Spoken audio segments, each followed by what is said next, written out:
மனம் பொறுத்து நிறைய தடைகள், நிறைய பொருத்தமே இருக்காதுமா. பொருத்தம் இல்லாமல் கல்யாணம் பண்ணி தான் நிறைய பேர் அவஸ்தைப்படுறாங்க. புரியுதுங்களா? அது இப்போ நான் ஃபஸ்ட் வார்த்தை சொன்ன பாருங்க, பொருத்தமே இல்லைனா மட்டும் வாழ்ந்துட முடியும். பொருத்தமே இல்லைனாலும் வாழலாம், அதுவும் விதி மதியால் வெல்ல முடியாது. ஸோ பொருத்தம் பார்க்கணுமானா பார்க்கணும். இந்துவாகட்டும், முஸ்லீமாகட்டும், கிறிஸ்தவராகட்டும், பாருன்ற என்ன கெட்டுருச்சுன்ற. இப்போ நீ வந்து ஜாதகம் பார்க்குறதுல நீ என்ன ஆன்மீகத்தை நம்ப போறியா? இல்லை உன்னை சாமியாராக மாற சொன்னாங்களா? எதுவுமே கிடையாது. உனக்கு என்ன நடக்க போகுது இப்போ, உனக்கு நம்பிக்கை இருக்கோ இல்லையோ ஒரு டெஸ்ட் பார்த்துறேன்.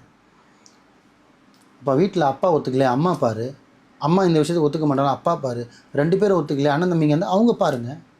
இல்லை சம்மந்தப்பட்ட பொண்ணு பையனாவது பார்க்கணும். ஆனால் அந்த பொண்ணாவது பார்க்கணுங்க. என்னென்னு, இவர் நான் கல்யாணம் பண்ண போகிறேன், ஆயுசுக்கு கூட ட்ராவல் பண்ண போகிறேன், ஆயுசுக்கு கூட இருக்க போகிறேன், அவர்கிட்ட அக்கௌண்ட்டில் காசு இருக்கா, R15 பைக் இருக்கா, சம்பளம் 50,000 இருக்கா, கையில் ஐஃபோன் இருக்கா, சொந்த வீடு இருக்கா, கெட்ட பழக்கம் இல்லையா, இவ்வளோ பார்க்குறல்ல, அவன் கூட வாழ்வானான்னு பார்க்குறியா?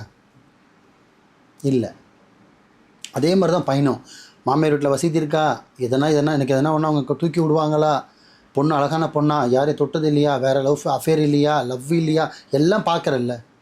இந்த பொண்ணோட பர்சனல் கொண்டு நீ யோசிக்கிறல்ல. அப்படின்னும் போது இந்த பொண்ணு எனக்கு ஆயுசிக்கம் கூட இருப்பாளா, உண்மையாக இருப்போமா, 2 பேருக்குள்ள பாண்டிங் இருப்போமா, இல்லை பாண்டிங் உடஞ்சிருமா, இல்லை பிரிஞ்சு வாழ்வோமா, இதெல்லாமே தயவு செஞ்சு பார்க்கணுன்னு சொல்லுவேன்.